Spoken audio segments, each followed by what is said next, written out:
Good news, everyone! This series is still going. Much to my surprise, much to everyone's surprise, I imagine, and much to my surprise today, specifically because I'm not sure if it comes through in my voice or not. It sounds like it does in my head. Got a bit of a sore throat at the moment. I wouldn't say I'm ill, like terribly, in any way, but definitely got sore throat, so talking is the least attractive activity at the moment. So I hope you feel bad for making me do this. Obviously, see, no one's making me do this. In fact, I should probably stop. I'm not gonna, um, you know, retread any of the ground that I've already retrodden over the last few episodes.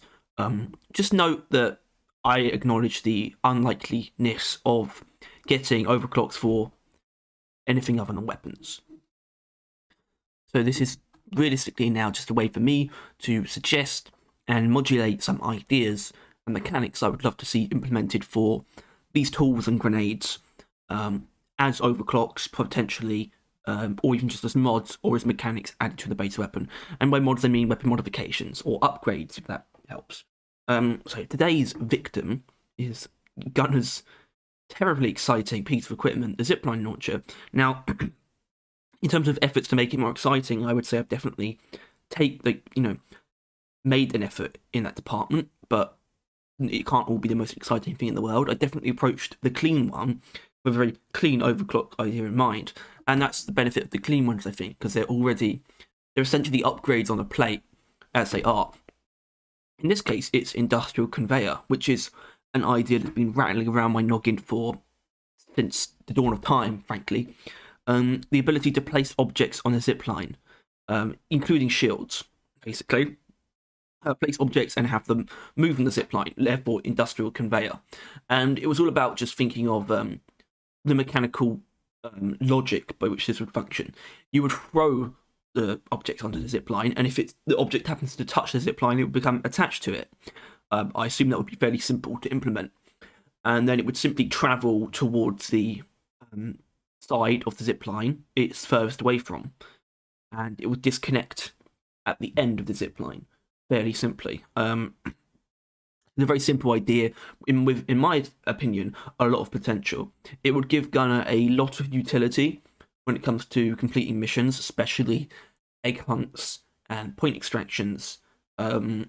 Maybe almost exclusively those, but it would help in general with transporting heavy objects of any kind. And then, of course, we have the shield element as well.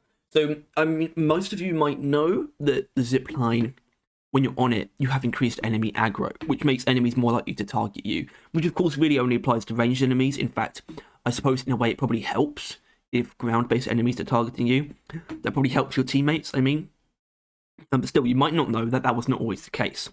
You didn't used to attract enemies while you're on the zipline, but now you do. And the ability to put a shield on the zipline would sort of, I guess negating it isn't the point, but it'd be a way to negate it strategically, not overpoweredly, I think. And I can see that being extremely helpful in pretty much every combat scenario. Any, dreadnoughts, normal swarms, caretaker, possibly. I don't know if the zipline moves you fast enough to avoid the tendrils, and I suppose it wouldn't help against the big shields. The big shields. Yeah. Either way, industrial conveyor, the ability to move heavy objects, including shields, on your zipline is, I guess invaluable isn't the right word, but I think its value would come out. Like, its value would be seen so quickly, I think. And I think it would be really welcome as a base upgrade. If it can fit somewhere in the current modification layout, I'm not sure where it would go. It could obviously be added as another tier. I believe that all equipment should be brought up to 5 tiers of modifications. So the Zipline launcher definitely has capacity to do that. But you do have tier 2, which is quite naked. There's only one upgrade there, which is reinforced cable, which gives you an increased distance. I think that that's really what that is to help you reach those further away heavy objects like eggs and quarks. So it would actually fulfill a similar function, but with a bit more nuance. But you could add it in a new tier if you'd like, Ghost Ship, when you inevitably get round to adding these. It is interesting, actually, that both pieces of gunner's equipment only have 3 upgrade tiers. Well, Engineer has 4 on his turrets, Driller's got 4 on both, and Scout's got 4 on his grappling hook. Gunner seems to be a bit left in the dirt. You could at least bring all of the equipment up to 4 tiers of upgrades. I think that would be very fair. But that's Industrial Conveyor. I think it's a pretty flawless idea. That might be bigging myself up too much, but I don't really see the problems with it, I suppose.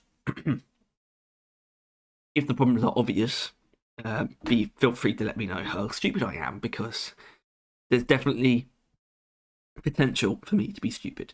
So next up was the balanced one that I came up with initially, which is Safe Zone. And how much I believe in this is somewhat dubious, which is probably familiar language to anyone who's been watching a lot of Overclock workshops or has watched a lot of them. I always end up saying I'm not quite sure about this idea, and then Tyler always reassures me that I am right to not be sure about it because it's usually dumb. In this case, I'm not sure if it's dumb or not. So we have the start and end points regularly releasing fear-inducing pulses of 150% fear every 10 seconds, which I think the point of that is that it's enough to fear an oppressor, maybe? I'm not sure. Either way, this is an overclock to directly downplay the aggro side of things.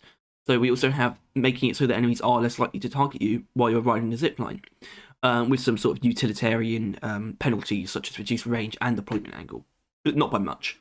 But in terms of benefits, I actually really like mainly the start point, because you look at how the zipline is, right? The end point, what you're shooting now, is just a big hook, I guess, that digs into the dirt. But the start point is sort of pole, it's like a light, a pole like a light on top of it, where the zipline reel is stored inside. It's like a sort of a placement of some kind. It's like an installation of some kind. It's quite small, obviously, but it's significant. It's some kind of very small structure. And the idea of making that some kind of safe zone for you and your team, I quite enjoy.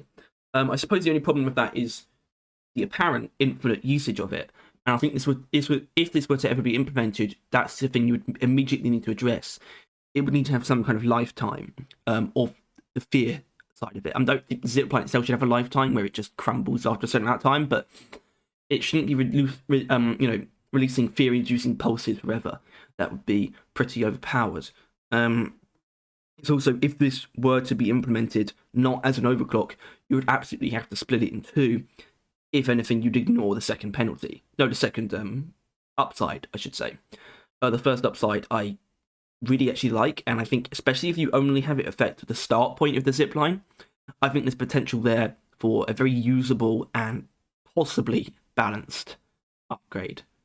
Maybe it's something that you have to activate, and it's on the cooldown, like you have to walk up to it, and for shit, that's possibly a workaround. I guess, it does play into the overarching premise of the ziplines, and it's something that you place down, and it's always there to be used. Its use is always... Its use never goes away, even if it's not that useful. I want to play into the idea of the zipline being something that's always around, and actually make it useful. So perhaps having this effect be something that you have to manually activate, and it has, I don't know, maybe a minute cooldown. So, every now and then you and your team can return to the zipline and get some breathing room. I can see that being something, some kind of implementation of a see you in hell effect outside of that perk would be pretty cool, in my opinion. So yeah, that's really what it comes down to. I don't really want to get too much more into it because I actually came up with a couple bonus ideas before I started this video. I want to get to those. The first one is another balanced one. Obviously, the actual overclock categorization of these ideas doesn't particularly matter, considering I know that they're not going to end up being overclocks if they ever are implemented at all. Yeah, but still, this one is a balanced one called Javelin, and I wanted to give the zipline launcher direct damage. So what's going on here? The zipline can be reeled in and collected from the initial deployment point, so that's pretty weird. And the ziplines can also deal damage and pierce multiple times. We have 150 direct damage, which is enough to kill... It should be enough to kill Slasher from any angle. That's what we're looking for here. That's the rate point we're getting, with 3 times penetration. But the zipline actually breaks after doing a certain amount of damage, as a 1500 damage cap, and that's because you only get one. Now, obviously, this I just realised that it's pretty strange that I came up with this beforehand, and yet this is the most overclocky of the bunch, because if you wanted to implement this in a way that isn't an overclock, there's no way you can leave it as it is. You would have to split it in half. And for me, that's the idea actually of it having be something that you can collect. You have only one zipline, right? But you can collect it, basically. I like that idea more than anything. It's a reusable zipline, but you can only have one out at a time. But you can collect that zipline and redeploy it. I really like that idea. I think it's excused on Gunner, you know? It's not something we're a stranger to. Obviously, Gout has an infinitely recharging grappling hook. And even then, this isn't really that, especially when you consider how the zipline doesn't even come close to the grappling hook in terms of usefulness. And I don't think that much would change. I think a lot would change for Gunner himself. And you can much more regularly, I suppose, set up these scenarios where you can, decline boost away from danger more reliably. Of course, you would have to eventually go and recollect it to allow for another one of those moves to be pulled off. But still, so the Javelin thing, I suppose the actual damage part was sort of thrown in just as an aside. That could almost be its own thing entirely. I actually really like the idea of a Javelin as a new melee grenade, possibly for Gunner, either for Gunner or Engineer. The Javelin would have some level of piercing, and you would only have one of them, and it would utilize a damage cap, as opposed to a simple number of charges or just a simple number of javelins, a la either the stun sweeper or the impact axe. But that's an idea for another time, I suppose. But so does it have a place on the zipline launcher? Probably not. I feel like, but at the same time, people do shit on the zipline launcher quite a bit. Tyler does definitely, and I can't, in good faith, defend it. I tend to just keep quiet when it comes to talking about the zipline launcher because I understand why it's the way that it is. Everyone's complaints are valid, and I think a lot of people get that the point is that Gunner shouldn't have incredibly versatile movement, which is why it might feel better if it had some other kind of function. But how beneficial is this level of damage? Realistically, if you want, you can get this out of the coil gun. You can bring it up to over 150 damage per shot. It's got infinite penetration as well. So I can take or leave the damage side of things. Obviously, like I said, I'd much rather see a Javelin type grenade. The ability to have, or the idea of just having one zipline that you can retrieve and reuse is quite an attractive prospect to me. I think it would create an interesting playstyle around the zipline launcher that we haven't seen before. Actually make it interesting to use in some way at all would be a pretty big plus, I suppose. But that's really all I've got on that one. The next one is actually an idea that I am pretty damn fond of. It was the first unstable I came up with the zipline launcher, and it's called Abseiler. This is the idea of having an unlimited deployment angle, greatly increased range to accommodate for that, because the whole idea of this is to scale vertical walls with the zipline launcher, which is actually a traversal tool idea that I envisaged for a hypothetical class, the Demolitionist, basically. Where it would be an abseiling kit, where you would shoot it up vertical walls and you'd be able to retrieve it once you get to the top. I suppose the idea was sort of split in half into this and Javelin. And it comes with certain penalties, like no longer be able to boost on decline, as well as reduced ammo capacity. I'm not sure why you really need decreased ammo capacity to make this balanced. How often are you really going to want to be scaling vertical walls? I don't quite know, but the ability to sort of just, essentially just hover upwards and then drop down whenever you want, I almost see it as being more of a combat utility, I can see it be useful in boss fights to just very quickly outmaneuver a Dreadnought by dropping down, because obviously we remove the ability to boost on a decline, but if you're on a decline with this, you can just drop straight down and then reattach yourself whenever you need to. So, and that's intentional. That's absolutely a part of this. I like the idea that you would create a vertical zipline, and then just drop down instead of boosting downwards. But yeah, this circles around to the idea of having vertical zip lines, which I just really like. You know, like I said, I see a potential for it in combat scenarios, but not much else, I suppose. You know, it would be useful for quarks on ceilings where you wouldn't really have to position. You wouldn't have to try that hard to position yourself. You could just go straight up, and I suppose there's probably more than one way that could be useful. But yeah, its usefulness is somewhat dubious to me. But I just like the idea enough. I'd love to be able to play around with it, and I'd love to see other people play around with it too. And that's why I think it's worth possibly looking into. You know, the game isn't a complete stranger to upgrades that do have some drawbacks now. So the ability to have this as an upgrade and it just gives you an insane deployment angle bonus, but remove your ability to boost, is not impossible for an upgrade. I suppose it would go against Ghost Ship's sort of principle that you should be able to expect certain things from the equipment, and I think being able to boost on a decline is something that people do expect from the Zipline launcher. And if you want to really, if I wanted to make a case for this idea that Ghost Ship would be like attracted to, you'd have to eliminate something like removing the boost, because the boost is probably the most intrinsically predictable part of the Zipline launcher, and the most intrinsically useful part of it too. So you'd probably have to ditch that in exchange for something else. Maybe we just expand the modification tree enough where you can take enough deployment angle increases where you can essentially make it vertical. That's a possible solution. Either way, I like the idea enough where I just want to see people be able to play around with something like this. And, you know, not in mod form, right? As in, you know, mod.io mods. I don't care for mods all that much. I really want to see some cool shit like this, or interesting shit like this, official. That would be really, you know, lovely. So the next one and the last one is actually another bonus idea, or I call it a bonus. I wouldn't. It's not really a bonus. It's just something I came up with shortly before recording, and that is mineral siphon, which is not a recent idea, but obviously I've only just written it down, or only just made this graphic for it. The idea is that a zipline would actually be able to mine for you.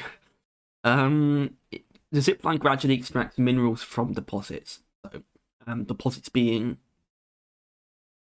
I guess, all instances of minerals. Obviously, you wouldn't be able to extract an individual chunk of nitra. Maybe you could attach it to a loot bug and it just gradually sucks the minerals out of them. But for example, it wouldn't work on heavy items, I suppose. Although I wish it could. Well, I'd like the idea that it might be able to, like, gradually mine out a quark from the wall, which sounds pretty ridiculous, but still, it's already ridiculous. And to allow for this ability to be used, we have a greatly increased range and deployment angle, as well as an increased ammo capacity. Now, it sounds pretty overpowered on face value, which is why, obviously, this is very overclocky. Once again, I feel kind of stupid that I just made this idea and I made it so overclocky. Obviously, if you take the very first point, there's a chance that you could make it an upgrade. A small chance, very small, but I think it's possible. Just that alone. But if you look at it as an overclock as a whole, the reason I've included these pretty significant buffs, is because it becomes much less usable as a traversal tool in exchange. Obviously, this is playing with the principles of overclocks, and obviously we know Ghost Ship are against the principles of overclocks on principle when it comes to tools. If we were to consider it from that perspective, I've balanced out these pretty major buffs by making it much worse as a traversal tool. Therefore, we move much slower, we actually move half as quickly while on the zipline, and we actually have increased enemy aggro while on the zipline, which, pardon me, which can end up probably being pretty intense, I imagine. It will make them much less attractive to use as traversal tools and more just as mining tools. So how would the actual mineral siphon aspect work, though? I suppose you would attach it to a vein of nitra, say, and it would just slowly move chunks of nitra from that vein to the starting point of the zipline, I guess. And, you know, the usefulness of that can also be debated, and it's not something you'd really be able to play around with, I suppose. But I think if you have an increased number of them, and you're on a mission where you, like, especially stationary missions like refineries and point extractions, the ability to simply just siphon nitro towards a given point over time, you know, you could set up multiple of these, and you just have a massive deposit of nitra, sort of in a roughly, in a, you know, a relatively concentrated area. I can see the usefulness of that.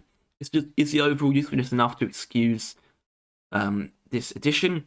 Maybe, because like I just pointed out, I'm not sure it would be intensely useful. You know, if we make this an upgrade which only uses the first point like written down, maybe it wouldn't be that insanely useful. You know, I definitely use it for red sugar and things like that, but you know, and obviously, like I said, it's not something you'd be able to play around with. But I don't think it's out. I don't think it's straightforwardly too useful to completely close off as an idea. I think there's potential that it could work simply as an upgrade. Obviously, only the very first part, you know. And I suppose it would have to compete with some pretty valuable stuff, possibly ammo and like deployment range or angle, you know, stuff that you might actually want, just to use the zipline in general. So, in my opinion, even if it wasn't overclock, there should still be a sense of you're sacrificing some of your traversal utility by taking this. And I think that works. I think you can sort of create this. That's sort of the whole point of the upgrade trees in general. Create this idea of not necessarily sacrifice, but creating this idea of trade-off. Just like, oh, I'll take this, but I'm not going to get these other quite useful things. Obviously, those aren't penalties. They're simply you not having those things. But it still generates this sense of trade-off that you have to consider. And I think that's something that is, in my opinion, somewhat missing from the traversal tools and the support tools. You know, you only have it very occasionally, I think. Engineer's got a bit of it, you know, the platform gun with you take either repellent additive or ammo, but even then, repellent additive is like, you're only going to take it if you're using proximity mines, and you're not going to not take it if you're using proximity mines. There's not much of a choice there anyway. And even in the case of the turrets, I'd say Hawkeye system doesn't compete with Defender system. The only way, competition there is really Gemini or Turret Mark 2. Yeah.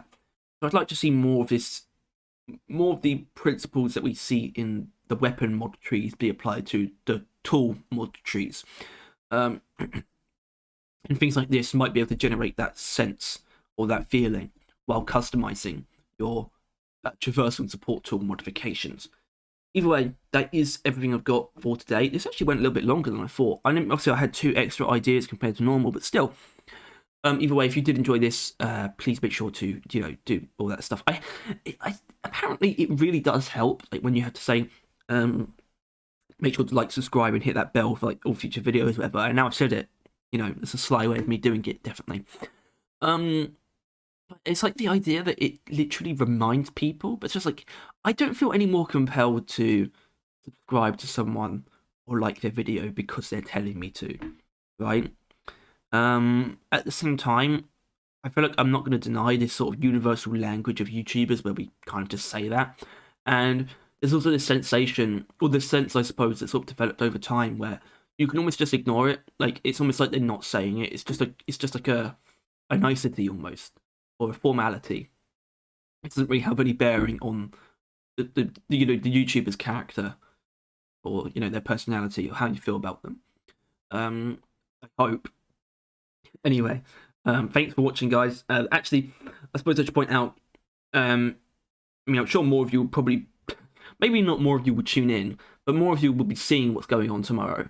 I'm sure, but tomorrow we're going to be live streaming the anniversary live stream, which will contain a lot of exciting stuff. I'm thinking mainly towards the beginning, when we get our sort of major reveals, but there'll also be some of the Ghost Ship publishing stuff. They'll be revealing some games that they're going to be publishing, and all sorts of stuff like that. But we're really in it for the bigger sort of season 4 stuff and all that. And either way, be sure to tune in for that. It's going to be, you know, things are going to be ramping up for a little bit. We're sort of maybe entering a more exciting phase of Deep Rock, at least for a few months, I imagine. I can't imagine it really stopping until like after season 4. I think we're going to be on a pretty like fast road from tomorrow onwards. Either way. Which sort of makes this feel a little bit more redundant than it is. I mean, maybe it is redundant, I don't know. I'm willing to do these videos, though. I came up with all these ideas, and I don't want to just leave them in the dark. I want to get them out there. So either way, thanks so much for watching, you lovely men and women. If there are any women, I don't know if there are any. If there are, I don't care. See you next time.